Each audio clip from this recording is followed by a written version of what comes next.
Hey guys, welcome to another video here. So here we are. I ended up going to someone's house today to pick up some Chaetomorpha that was given to me. But I've been debating whether I really wanted to add it to the tank or what, because you know their tank may be right for them, but I've been trying my best at doing everything possible to not introduce anything to my tank, to my main displays at least. I've been struggling with this QT thing with the other fish, and so I'd rather not go through it. So I decided I was going to stop at Petco, and I ended up purchasing this right here. I purchased this net breeder that you find at Petco and had them match the price that they had online for $6. Pretty much it's just a box where you can actually put things in, like little fish or whatever, for when they breed. But I'm going to use it for the purpose of adding the Chaetomorpha in here and just let it float. And since it's netted, you know, the flow can go through, and hopefully it stays alive that way and uses the light from the that's pointing at tank as you know, its way of light source. Who knows? We'll see. But my plan is to leave it in there for 4 to 6 weeks before I move it over to the tank. These corals as well. I know that once I introduce the Chaetomorpha, that means the corals have to stay in there for 4 to 6 weeks too. So that's the plan. Again, in no rush, and we'll go from there. But I figured I'll let you know what I'm doing in case any of y'all ever were thinking, how do you QT Chaetomorpha?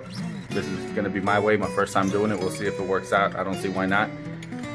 But once I have it set up here, which I got to figure out, I'll show you what it looks like inside the tank. Alright guys, so here's what it looks like inside the tank. And here you will find the ball of Chaeto.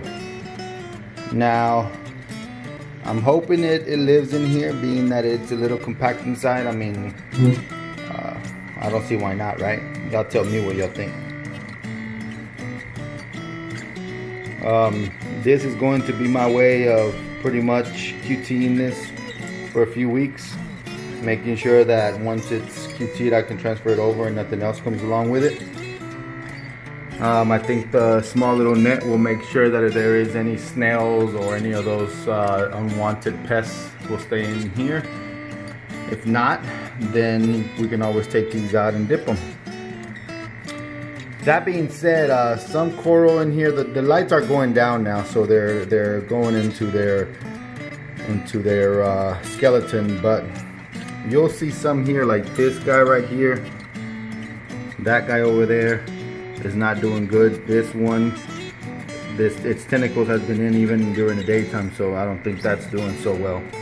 This guy has been out in the daytime, and just like those over there. And some of the SPS, you can see that it's still bright green. You can see some color, and I know it's very blue, so I apologize about that.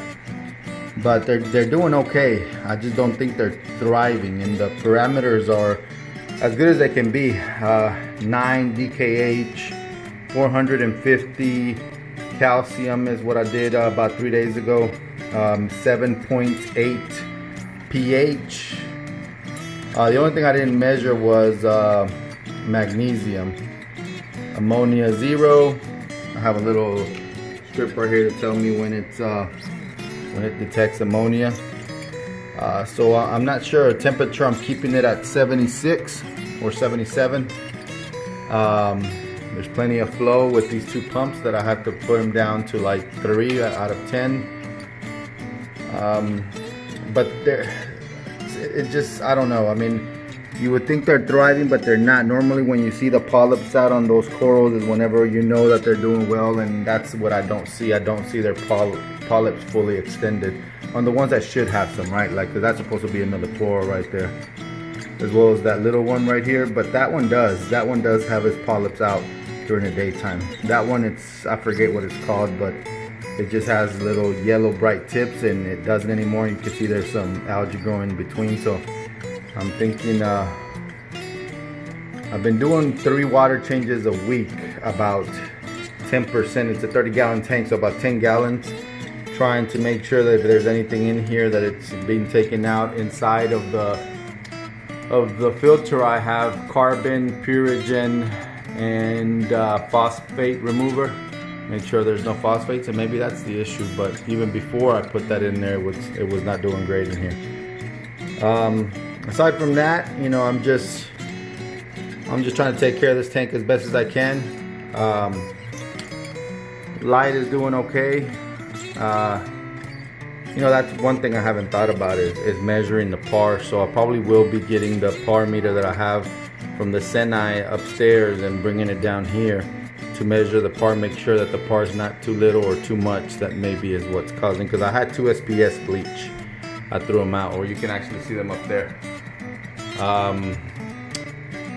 There's nothing much to it other than that. I use reef crystals on this tank because I was trying to finish the rest of the reef crystals that I had, but I haven't really switched salts except when I started with I use as far as salts, I use Fritz still, the blue box. I mean, I don't know. What would y'all want to know about this QT tank? I mean, I would be able to sit here and give advice if everything's doing excellent, but it's not. So I'm just trying my best here. That is a Ganipora, a red one. It does come out when the lights are fully, you know, when it's the afternoon. Right here, we're about to be 8 o'clock at night, so you know things are going to sleep now. So the ones that you see the polyps out, they actually extend a lot more, and that's what I find out, that some corals are doing very well and some are, as you can see, diminishing and dying. The only thing that I can see in common from the ones that are doing well and the ones that are not is the ones that are not are what's coming from a specific store, and that's maybe, but I don't see it. I don't see. I've dipped them. I've made sure I don't see any little critters crawling on them. When they were there at the store, they were fully extended. I mean, which is the reason why I was attracted to them and bought them. But I don't know. Anyways, that's all I have on this QT tank. Hope you enjoyed watching. Let me know if you have any questions, comments, concerns, any advice, or whatever the case is. Again, I'd appreciate it if you subscribe, like, hit the notification bell, leave me a comment, and let's chat. Alright guys, see you on the next one.